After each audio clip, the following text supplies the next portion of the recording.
보시면 우리가 성탄절을 맞이하였었고요. 그 다음에 사순절이 시작이 되고 종려주일, 고난주간 특별 새벽기도회를 했지요. 그리고 부활절을 맞이했습니다. 그리고 부활절 이후에 50일 동안 이 부활절기, 기쁨의 50일의 시간을 지났고, 지난주에는 드디어 오순절 성령 강림주일 예배를 드렸습니다. 여러분, 이 모든 기간들이 바로 예수 그리스도의 탄생으로부터 해서 공생애의 삶, 또 십자가의 죽으심, 부활하심, 승천하심, 이 모든 사건들을 담고 있는 바로 예수님의 일생을 우리가 지금 함께 걸어오게 된 것입니다. 이제 오늘부터 약 6개월 동안에는 이제 비절기 기간이다 해가지고, 이제 올해는 11월 30일이 대림절입니다. 그 사이에는 특별한 절기가 없이 일반적인 주일. 이 일반적인 주일은 어떤 주일이냐면 작은 부활주일로 지키는 것이에요. 그래서 주일은 언제나 기쁘고 즐겁고 복된 날이에요. 왜냐하면 우리 주님의 부활을 기념하고 축하하며 예배드리는 것이 바로 주일이기 때문입니다. 제가 이제 작년까지는 부교역자로 사역했기 때문에 이 절기에 따라서 매번 설교할 기회가 없었습니다. 그냥 뭐 수요예배라든지 금요 심야 기도회 이렇게 설교를 했기 때문에 이 주일 절기에 따라 설교를 못했는데요. 그래서 제가 이제 담임 목사를 시작하고 이 절기에 따라 설교를 해본 것이 제가 이제 처음이거든요, 저도. 그래서 지난 6개월 동안에 다시 절기들을 또 돌아보고 또 그때 맞는 메시지들을 찾고 이렇게 기도하면서 이 왔던 과정들이 우리 주님의 그 일생을 다시 한번 돌아보면서 또 주님과 동행하는 그런 은혜의 시간이었다라는 이제 그런 생각을 하게 됩니다. 여러분, 이 교회력의 순서대로 하면 이제 지난주가 오순절이었으니까요. 오늘은 오순절 첫째 주일 이렇게 돼야 되는데, 오순절 첫째 주일은 교회력이 없어요. 오순절 둘째 주일부터 이제 시작이 됩니다. 그리고 오늘은 우리 주보 맨 위에 보면은 뭐라고 되어 있습니까? 삼위일체 주일 이렇게 되어 있어요. 그래서 이 삼위일체 주일은 어떠한 사건에 대한 중심이 아니라 기독교 교리를 가지고 이 날은 지키는 것이에요. 이 교리를 가지고 무엇을 지키냐면 지난 대림절로부터 성령 강림 주일까지 있었던 그 사건들, 바로 이 모든 것이 바로 저와 우리 성도님들을 구원하시기 위한 삼위일체 하나님의 역사하심인데요. 그 역사하심을 한번 정리하고 그리고 그 일을 행하신 하나님을 찬양하고 높여드리는 날이 바로 삼위일체 주일입니다. 그래서 지난 6개월, 7개월간의 기간을 한번 쭉 정리하는 그러한 날이 바로 오늘입니다. 여러분, 영생이 무엇입니까? 영생은 유일하신 참 하나님과 그가 보내신 자 예수 그리스도를 아는 것이다. 요한복음 17장 3절에서 예수님이 친히 말씀해 주셨어요. 그래서 우리가 예수님을 믿고 영접하고 그 이후에 우리에게 영생을 주셨는데, 이 영생은 나중에 죽어서 그냥 천국 가는 것이 아니라 이 땅에서 하나님을 알고 예수님을 알며 살아가는 삶이 영생을 누리는 삶이다 말씀하셨어요. 여기서 안다라는 것은 제가 지난번에도 말씀드린 것처럼 지적으로 머리로만 아는 것뿐만 아니라 경험적이고 체험적인 암, 그것이 바로 영생을 누리는 것이다, 이렇게 이야기를 하는 거죠. 자, 그렇다면 여러분, 우리가 하나님을 알아야 돼요. 근데 우리가 믿는 하나님은 어떤 하나님이십니까? 바로 삼위일체 하나님이세요. 여러분, 이 대답을 우리가 할 수 있어야 돼요. 우리 기독교에서 우리가 믿는 하나님은 삼위일체 하나님이십니다. 제가 성도님들이랑 소그룹으로 제자 훈련을 하고 또 말씀 공부를 하다가 이것을 한번 질문할 때가 있어요. 우리가 믿는 하나님은 어떤 하나님이십니까? 라고 할 때 바로 잘 대답을 못 하시더라고요. 그리고 이렇게 물어봅니다. 여러분, 삼위일체라는 단어가 성경에 있을까요? 없을까요? 의견들이 분분하세요. 어떤 분은 제가 아직 성경을 다 안 읽어봐서 있지 않을까요? 하시는 분도 있고요.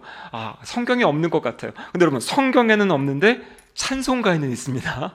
오늘 우리가 찬송가 부를 때도 삼위일체 하나님께 이제 찬양을 드렸죠. 여러분, 그렇습니다. 이 삼위일체는 성경에 단어가 나와 있지는 않지만 오랜 시간 동안 성경학자들이 성경의 말씀을 연구하면서 도대체 성경에 계시된 하나님은 어떤 하나님이신가, 그것을 연구하고 오랜 시간 동안, 그리고 결론이 낸 것이 뭐냐면 하나님은 삼위일체 하나님이시다.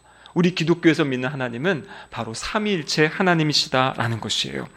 여러분 예전에 삼위일체에 대해서 이런 예화 들어보신 적 있으시죠? 만약에 저를 기준으로 하면 저는 이제 한 사람인데요. 제가 저희 본가에 가면 부모님의 아들의 역할, 아들이고, 제가 교회에서는 이 목사의 일을 하고, 또 집에 가면 저희 자녀들에게 있어서는 아버지 역할을 한다. 그래서 한 사람이 아들이기도 하고 목사이기도 하고 그리고 아버지이기도 한 이런 것을 통해 가지고 어떤 삼위일체를 설명하는, 여러분 그런 거 들어보신 적 있습니까? 아니면 어떤 물을 가지고요, 물이라는 것은 H2O라는 하나의 분자 구조, 분자식이거든요. 근데 이것이 온도에 따라서 어떨 때는 기체가 되죠. 이렇게 뜨겁게 우리가 데우면. 그리고 냉동실에다 넣어두면 어떻게 됩니까? 고체, 얼음이 되잖아요. 그렇죠? 그리고 이때에는 일반적으로는 물로, 액체로 존재하는 거예요. 그래서 하나의 물질이 어떤 상황에 따라서 고체가 되기도 하고 액체가 되기도 하고 기체가 되기도 한다. 이런 식으로 이제 삼위일체를 설명했던 적이 있었습니다. 어떻게 좀 이해가 되십니까?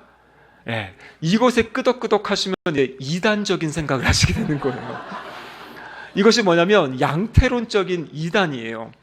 그러니까 한 하나님이 이런 모양으로, 예수님의 모양으로, 하나님의 모양으로, 성령님의 모양으로 나타난다 해가지고, 예전에는 이제 우리 목사님들이 어떻게 하면 이걸 조금 더 잘 설명할 수 있을까 해가지고 찾아낸 예화였지만, 요즘엔 이런 예화하면 이제 안 됩니다. 왜냐하면 이것은 초대교회 때부터 있었던 양태론적 이단의 그러한 설명이에요. 그렇다면 무엇이 삼위일체의 바른 설명인가? 여러분 여기 삼위일체라고 할 때 먼저 삼위라는 단어를 우리가 생각해 봐야 돼요. 삼자는 세계라는 겁니다. 세계. 그리고 위자는 뭐냐면 위격이라는 것이에요.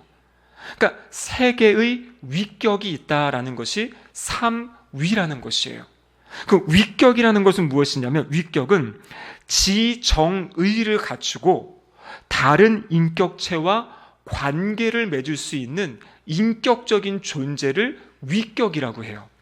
지정의를 가지고 다른 존재와 인격적으로 교제할 수 있는 존재가 위격이다. 그런데 삼위라는 것은, 우리 하나님은 삼위, 세계의 위격이 있으시다라는 것이에요. 일체라는 것은 무엇이냐면 하나의 통일체, 하나의 본체. 그러니까 삼위일체는 말 그대로 무슨 말이냐면 세계의 위격이 하나로 존재하는, 하나의 통일체로 존재하는, 이것이 바로 성경에서 말하는 삼위일체 하나님이세요. 여러분 우리 교단의 헌법에 보면요, 거기에 이제 웨스트민스터 소교리 문답이 우리 헌법에 있습니다. 이 헌법에 있다는 것은 무엇이냐면 우리가 믿는 바가 무엇인지를 거기에다가 이제 넣어놓은 것이에요. 그래서 거기에는 이제 우리가 암송하는 사도신경도 있고 또 이 웨스트민스터 소요리 문답도 있어요. 소요리 문답의 6번에 보면 이렇게 질문하고 답하게 되어 있는데요, 우리 한번 보여주시죠. 이렇게 질문하는 겁니다. 하나님의 신격에는 몇 위가 계십니까? 이렇게 물었을 때 답이 무엇이냐, 같이 한번 읽어보겠습니다. 하나님에게는 성부, 성자, 성령의 3위가 있는데 이 셋이 한 하나님이며 본질이 같고 능력과 영광이 동등합니다. 이렇게 되어 있는 거예요. 그러니까 하나님이 어떠한 분이신가? 우리가 믿는 하나님이 어떠한 분이신가? 하나님에게는 성부, 성자, 성령의 3위가 있다, 이렇게 얘기하는 거죠. 3위. 그런데 이 셋이 한 하나님이다, 일체. 그래서 지금 이야기하고 있는 것이에요. 그래서 이 세 위, 3위는 본질이 같고 능력과 영광이 동등하다, 이렇게 말씀하고 계세요. 그럼 이게 무슨 말이냐면, 어떤 분들은 이렇게 생각하십니다. 성부, 성자, 성령 이렇게 이야기하니까요, 성부 하나님이 아버지시니까 제일 높고, 그 다음에 성자 예수님은 아들이시니까 조금 그 다음 순위인 것 같고, 성령 하나님에 대해서 잘 들어보지도 못하는 것 같고 가끔 이렇게 나오는 것 같으니까 성령님은 제일 아래. 이래가지고 뭔가 이렇게 위계 질서를 가지고 생각하시는 분이 있어요. 그래서 우리가 성부 하나님께 기도하는 것은 성부 하나님이 제일 앞서 계시고 높으신 분이니까 이렇게 생각하는데, 이것은 맞지 않은 생각이에요. 오늘 우리의 신앙 고백의 이야기처럼 성부, 성자, 성령은 본질이 같으세요. 다 하나님이시고요, 그리고 능력과 영광이 동등합니다. 그래서 제가 아까 전에 기원을 할 때에도 성부 하나님께 기도를 했고, 성자 예수님께 기도를 했고, 성령 하나님께 기도했잖아요. 그렇기 때문에 동등하신 분이기 때문에 우리가 기도할 수 있다는 것이에요. 그런데 이제 공식적인 기도의 자리는 우리 주님이 가르쳐 주신 이 주님의 기도처럼 성부 하나님께 성령님의 도우심 가운데 성자 예수님의 이름으로 기도하는 것이에요. 근데 개인적으로 기도할 때는 성령님 저에게 찾아와 주세요, 성령님 저의 마음을 만져주세요, 저를 다스려 주세요, 이렇게 성령님께도 기도할 수 있고 예수님께도 기도할 수 있는 그 이유가 무엇이냐면 이 삼위는 동등하신 분이시기 때문에 그것이 가능하다라는 것입니다. 자, 그러면 이 세 위격이 어떻게 한 하나님으로 존재하는가? 신학자들은 이것을 어떻게 이야기하냐면 상호 내주하신다, 이렇게 설명을 하는 것이에요. 상호 내주.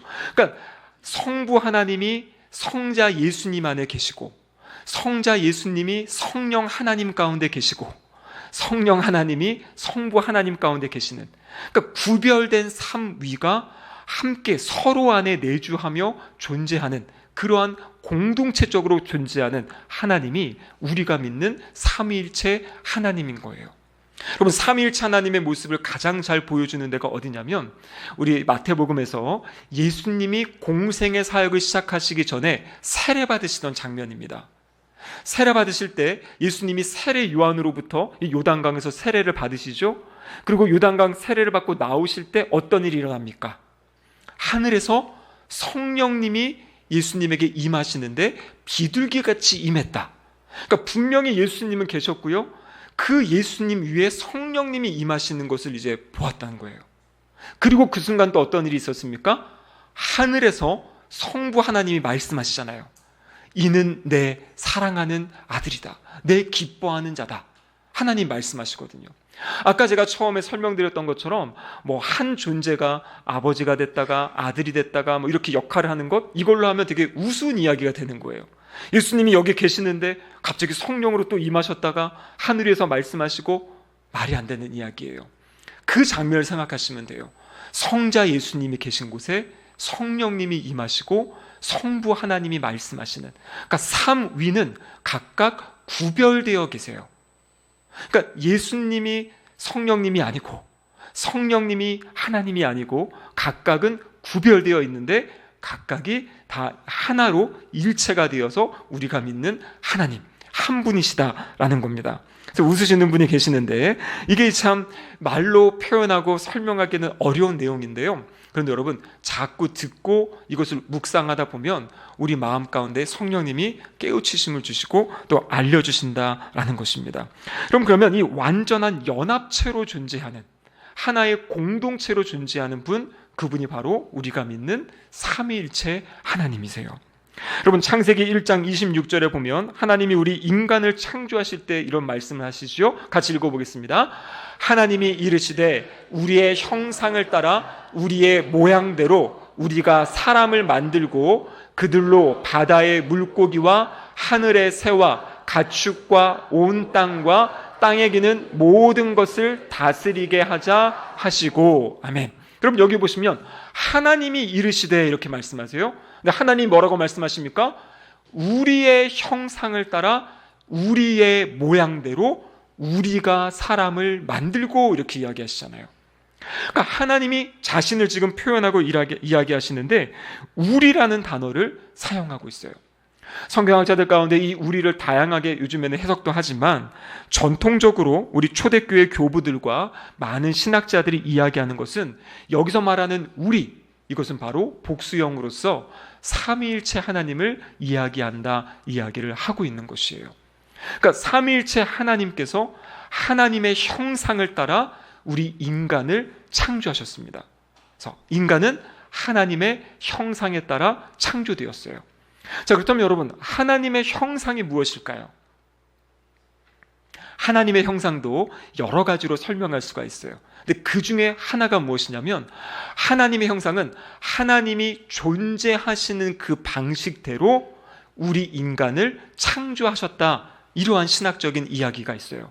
이게 무슨 말이냐면 하나님이 성부, 성자, 성령이 하나의 온전한 일체로 공동체로 존재하시는 것처럼 우리 인간도 하나님과 관계를 맺고 서로 관계를 맺으며 살아가는 존재로 하나님이 우리 인간을 창조하셨다라는 것이에요. 이해가 되십니까? 하나님이 그렇게 공동체로 존재하시는 것처럼 우리 사람들이 하나님과 관계 맺고 다른 사람들과 관계 맺으며 살아가는. 여러분, 그래서 이 구약 성경 전체를 예수님께 한 율법학자가 구약 성경 전체 내용을 요약해 주세요 했을 때 예수님 뭐라고 요약해 주셨습니까? 하나님을 사랑하고 내 이웃을 내 몸과 같이 사랑하라. 이것이 율법이요 선지자다. 이 구약 성경 전체의 말씀을 요약해 주신 거거든요. 근데 거기에 핵심이 뭐냐면 사랑이에요. 하나님 사랑, 이웃 사랑. 그럼 사랑은 혼자 할 수 있는 것입니까? 아니에요. 사랑은 관계성 가운데 하는 거잖아요. 그러니까 하나님이 우리에게 사랑하라고 명령하신 것도 그것이 우리 존재 자체가 사랑하며 살아가는 존재로 우리를 창조하셨기 때문에 성부, 성자, 성령 삼위가 사랑의 공동체로 묶여있는 것처럼 우리도 우리의 삶의 자리에서 서로 사랑의 공동체, 사랑의 관계를 맺고 살아가라고 우리 인간을 창조하신 겁니다. 그럼 그래서 우리 유명한 그리스 철학자 있지 않습니까? 아리스토텔레스라는 사람이 이러한 얘기했죠. 인간은 사회적 동물이다, 이런 얘기했어요. 이것은 성경의 하나님의 창조를 너무나 잘 간파한 것 같아요. 사회적 동물이다, 이 의미는 뭐냐면 사람은 혼자 살 수 없다, 관계성 가운데 살아가는 것이고 그 안에서 자라가고 성장한다. 이것이 아리스토텔레스가 이야기한 건데요, 이것은 이분의 어떤 이야기가 아니라 하나님이 이미 창조하실 때 만들어 놓았던 어떤 창조의 질서를 이분이 발견해서 이야기한 그러한 내용입니다. 여러분, 그래서 하나님의 뜻은 우리를 하나님의 형상으로 만드셔가지고요, 공동체로, 그리고 다른 사람과 교제하며 소통하며 무엇보다도 하나님과 교제하며 살도록 창조하신 거예요. 그런데 우리의 삶이 어떻게 되었습니까? 아담과 하와의 하나님 말씀에 대한 불순종, 또 하나님의 권위에 대한 반역으로 인해서 이 관계가 깨어지게 되잖아요. 그래서 지금 여기 계신 우리 성도님들은 예수 그리스도를 믿고 구원받았기 때문에 하나님께 예배드릴 수 있는 거예요. 근데 지금 아직 하나님을 알지 못하고 살아가는 사람들은 지금도 하나님과 이 적대적인 관계, 하나님께 반역한 상태로 살아가고 있게 되는 거죠. 그러니까 하나님과의 관계가 끊어져 있고 서로 간의 관계들도 깨어져 있는 것이에요.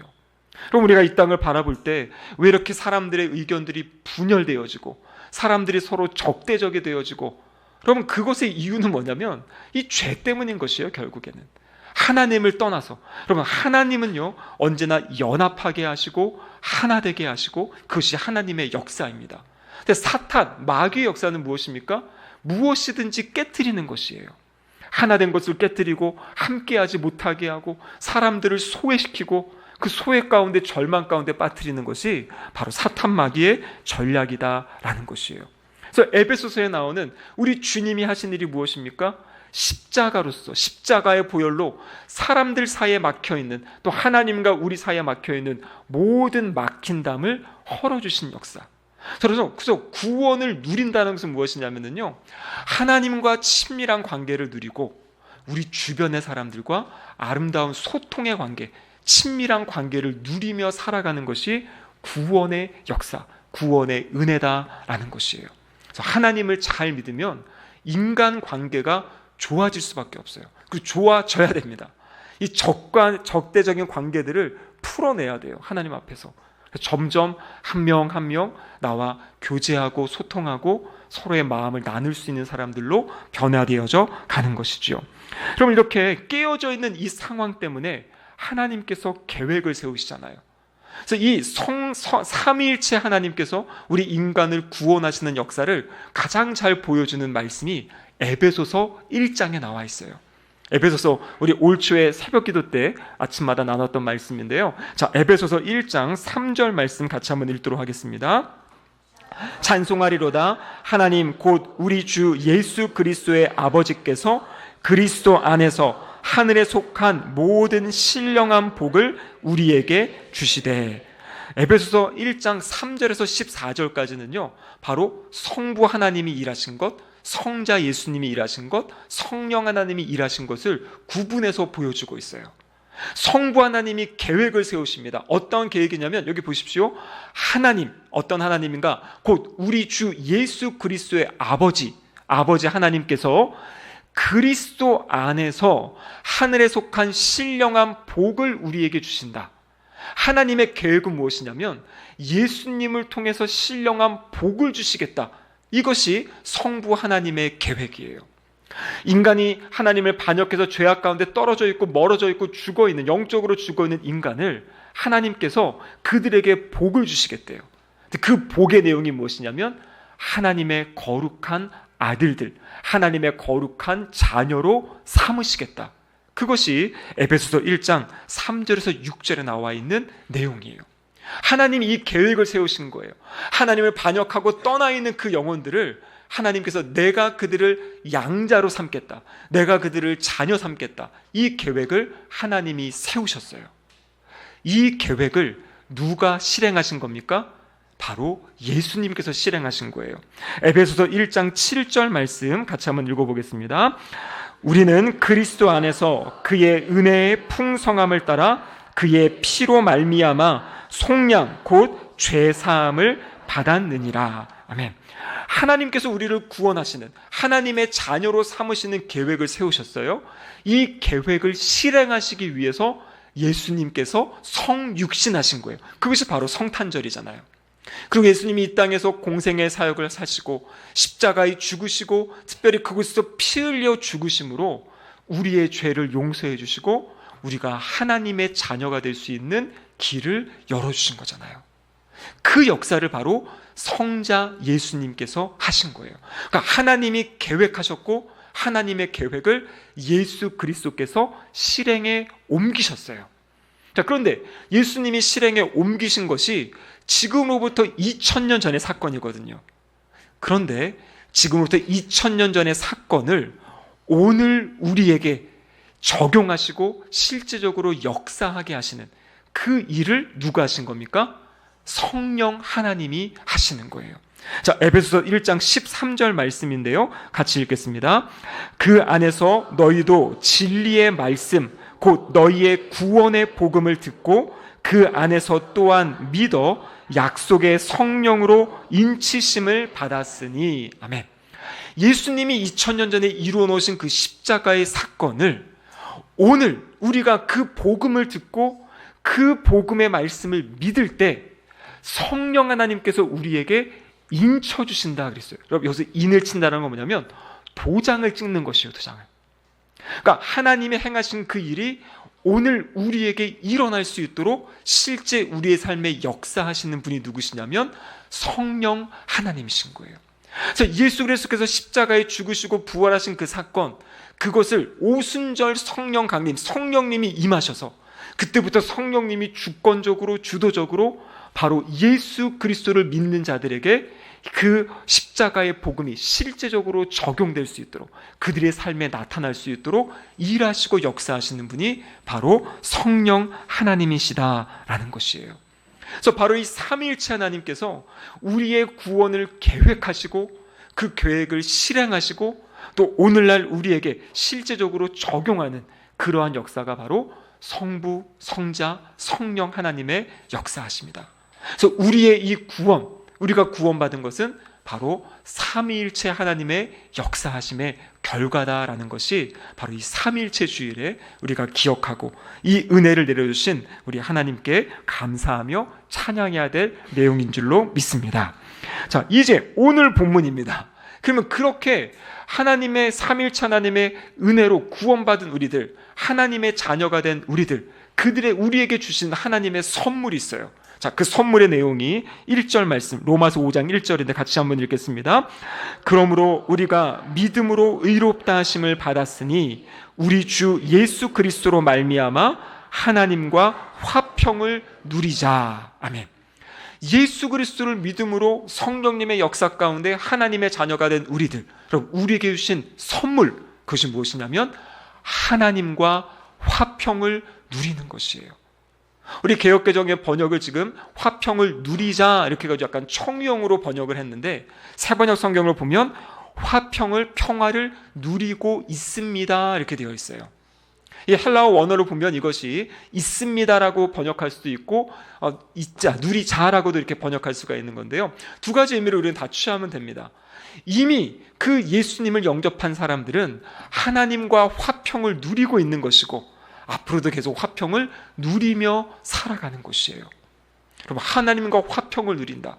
이전에는 원수 되었고 이전에는 죄인이었던 우리가 예수 그리스도의 은혜로 하나님과 화평을 누린다. 여러분, 이것이 하나님이 우리에게 주신 선물이다라는 것이에요. 이 화평을 누리는 방법이 2절에 나와 있는데요. 2절 말씀 같이 한번 읽어보겠습니다. 또한 그로 말미암아 우리가 믿음으로 서 있는 이 은혜에 들어감을 얻었으며 하나님의 영광을 바라고 즐거워하느니라. 아멘. 여러분, 하나님과 화평을 누리기 때문에 우리가 할 수 있는 것이 무엇이냐면 하나님의 은혜 앞에 나아갈 수 있는 거예요. 하나님의 존전 앞에 나아갈 수 있는 겁니다. 그럼 우리가 신앙생활을 오래 하다 보면 이것이 무뎌질 때가 있어요. 내가 하나님께 나와서 예배드리는 것이 얼마나 큰 특권이고 은혜인 것인지, 죄인인 인간은 감히 하나님 앞에 설 수 없는 존재인데 예수 그리스도의 보혈을 우리가 덮었기 때문에, 예수 그리스도의 보혈 때문에 우리가 지금 하나님 앞에 나와 있는 거죠. 구약에 보면 죄 있는 모습으로 하나님 앞에 나올 때는 어떻게 됩니까? 그냥 죽었어요. 거룩하신 하나님께 나올 수도 없을 뿐더러 잘못해가지고 성물을 만지거나 이런 것들 하게 되면 그냥 죽게 되잖아요. 그런데 지금 우리에게 주신 은혜와 복이 무엇이냐면 우리가 언제라도 주님 앞에 나와서 예배드릴 수 있는 그 위대하신, 이 땅을 창조하시고 이 땅을 다스리고 계신, 그리고 거룩하신 그 하나님, 그 하나님께 예배드릴 수 있는 그 은혜와 특권을 선물로 주셨다라는 것이에요. 여러분, 이것은 정말 만왕의 왕 되신 그 하나님을 만나 뵙는 특권이 바로 예배의 자리다라는 것입니다. 여러분, 그래서 히브리서 4장 16절에 이렇게 말씀하고 계시죠. 같이 한번 읽겠습니다. 그러므로 우리는 긍휼하심을 받고 때를 따라 돕는 은혜를 얻기 위하여 은혜의 보좌 앞에 담대히 나아갈 것이라. 아멘. 그럼 여기 보면요, 담대히 나아갈 수 있다 그래요. 담대히. 죄인인 사람은요, 하나님을 피합니다. 아담과 하와가 제일 처음에 범죄한 다음에 한 것이 하나님을 피해 숨었어요. 그런데 여러분, 그 죄를 용서받은 하나님의 자녀들은요, 담대하게 하나님 앞에 나아가서, 하나님의 은혜의 보좌 앞에 나아가서 하나님을 예배할 수 있는 존재가 된 것이에요. 그래서 오늘 본문에 5장 2절에 보면 뭐라고 되어 있습니까? 하나님의 영광을 바라고 즐거워하느니라. 여러분, 주님 앞에 나와 예배드릴 때는요, 즐거워할 수 있어야 돼요. 즐거워해야 돼요. 왜냐하면 주님이 우리의 죄를 용서하셨고 우리를 다시 살리셨잖아요. 새로운 피조물로 살게 하시잖아요. 이전의 것들은 다 잊어버리고 이전의 것들은 끝났고 새로운 삶을 살아갈 수 있는 힘과 능력을 주시는 하나님이시잖아요. 그렇기 때문에 여러분, 예배 자리에 나올 때마다 기쁘고 즐거울 수 있어야 돼요. 우리가 예배 앞부분에 우리 한 주간 지었던 죄를 고백하고 죄 용서함을 받았지요. 그러니까 이제 다시 깨끗한 모습으로, 다시 거룩한 모습으로 주님이시는 은혜를 가지고 한 주간 삶의 자리, 세상에 나가서 담대하게 살아가는 삶, 그것이 바로 우리 성도들에게 주신 은혜이고 특권이다라는 것이에요. 여러분, 그래서 이 은혜, 하나님 주신 선물을 마음껏 누리시기를 바랍니다. 그래서 공적인 예배 자리에 나오는 것이 여러분, 하나님을 만나 뵙는 그 특권을 누리는 자리예요. 그리고 우리가 구역 모임으로 이 소그룹으로 모여서 또 하나님을 예배하는 것, 또 가정에서 모여 예배하는 것, 여러분, 이것도 하나님이 우리에게 주신 특권을 누리는 자리입니다. 그리고 우리가 지금 큐티 세미나를 하고 큐티를 하자고 이야기했죠. 큐티는 뭐냐면 내가 개인적으로 하나님께 나아가서 예배드리는 자리예요. 하나님의 말씀을 읽고 하나님께 기도하면서 개인적으로 하나님께 나아가 예배드리는 자리가 바로 큐티의 자리입니다. 그러면 이 모든 것, 공동체로, 대공동체로 모이고 소그룹으로, 구역으로 모이고 개인적으로 하나님께 나아가서 예배드릴 수 있는 이것이 바로 삼위일체 하나님께서 우리에게 주신 선물입니다. 그럼 이 선물을 마음껏 누리며 살아가는 복된 삶 되시기를 주님의 이름으로 축복합니다. 아멘.